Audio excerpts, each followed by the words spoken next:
In the morning, while it was still dark, he got up and went out to a deserted place, and there he prayed. Last week, we had what I call a biblical sandwich in our lesson, and we have another one in our lesson today. Dan, if you could show the biblical sandwich. There it is. You can always tell a biblical sandwich by the bread. You notice the bread first, and that's where two things are repeated.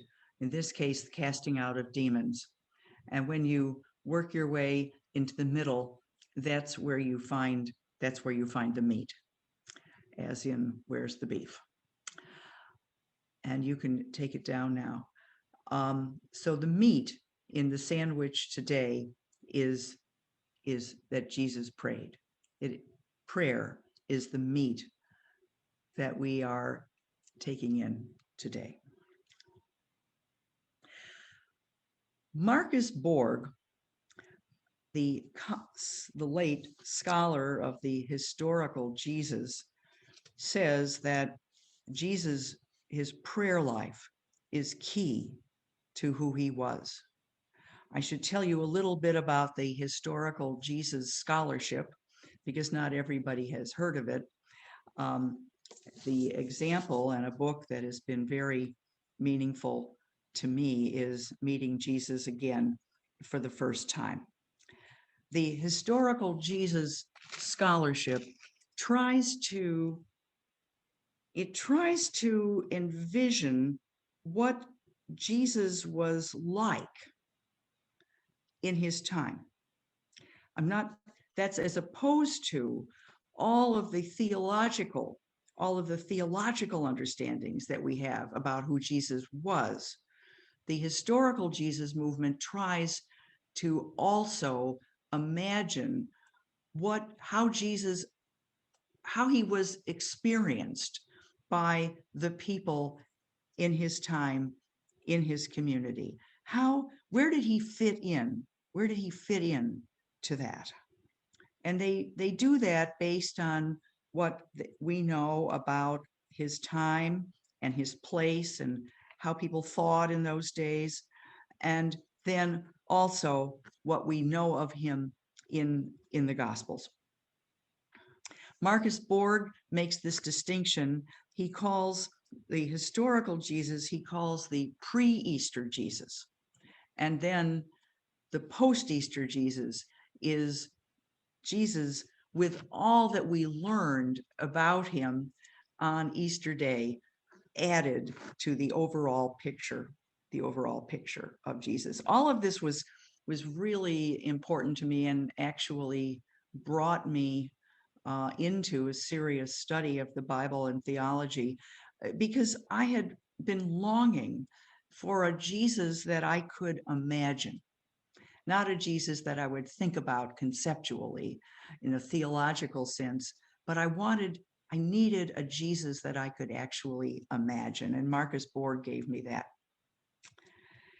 Borg says that Jesus was recognized in his time as a holy man. Holy men exist in all of the world's religions. They are people who, through spiritual practices of one sort or another, become on intimate terms with God. They are intimate with God. And examples in the Bible, in the Old Testament, of holy men would be Moses, who saw God in the burning bush and talked with God on a regular basis. The prophets, whose words were given to them by God.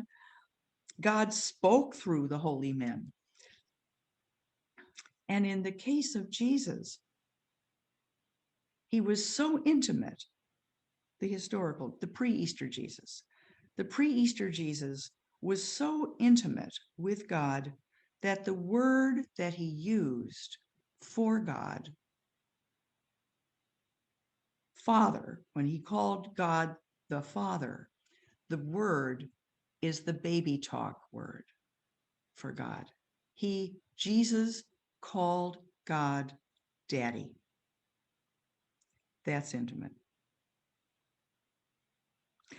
Now, the Gospels are full of accounts of Jesus going off to a deserted place, going off by himself to pray. And sometimes he prayed for hours on end. Clearly, a regular prayer practice was instrumental to his ministry. Next week, we will hear of the Transfiguration, a time when Jesus takes his 3 closest disciples with him, and they go up to a mountaintop for Jesus to pray. And when that is happening, they observe that he begins to glow. He becomes dazzling white, and he is in the company of the 2 most famous holy men in the Hebrew scriptures, Moses and Elijah.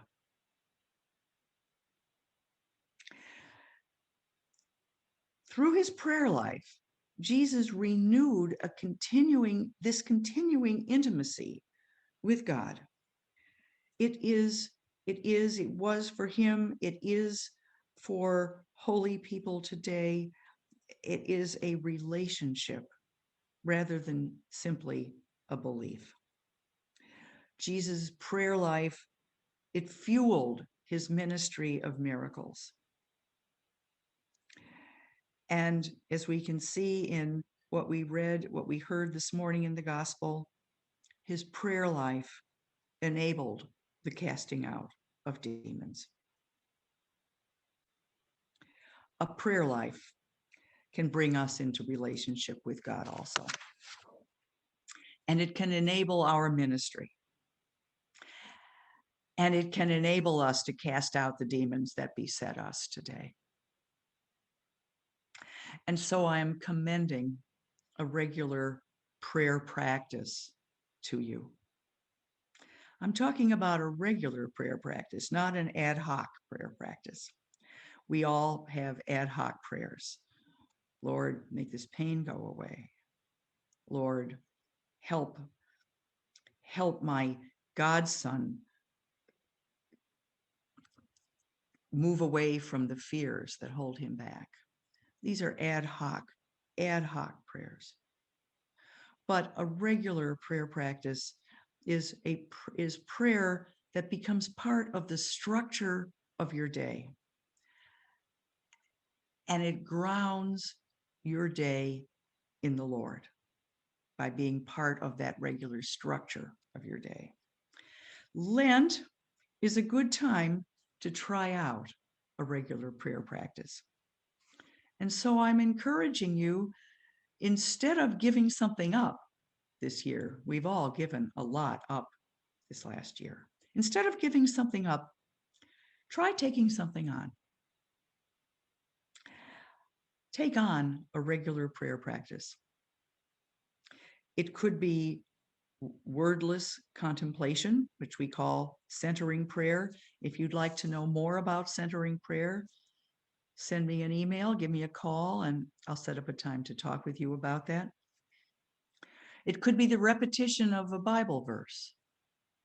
In God I trust and will not be afraid. It's from one of the Psalms. Or it could be what is known as the daily office.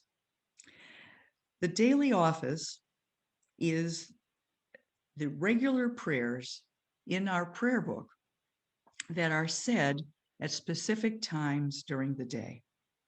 Morning prayer, evening prayer, Compline. These are part of what's known as the daily office. It has been said that it is called the heart of Anglican spirituality. It is the first liturgical portion of the prayer book and has been ever since the prayer book started. It was intended that everyone would have a prayer book and take the prayer book, have the prayer book at home, and would pray the daily office every day. Today it is prayed by monks, in schools by many clergy, but not all. It is a part of my daily practice to pray morning prayer every morning. And so during Lent, I am inviting you to join me in morning prayer on Zoom. The morning office is best when it's prayed together with other people. Folks, it only takes about 20 minutes. So I'm going to have a Zoom link up every morning during Lent, except Sunday at 8 o'clock in the morning.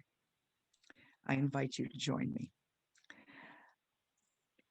Okay, it's okay if you can't come every morning. I don't want not being able to come to keep you away. But I'd love to have you with me because I would love to pray together with you. Amen.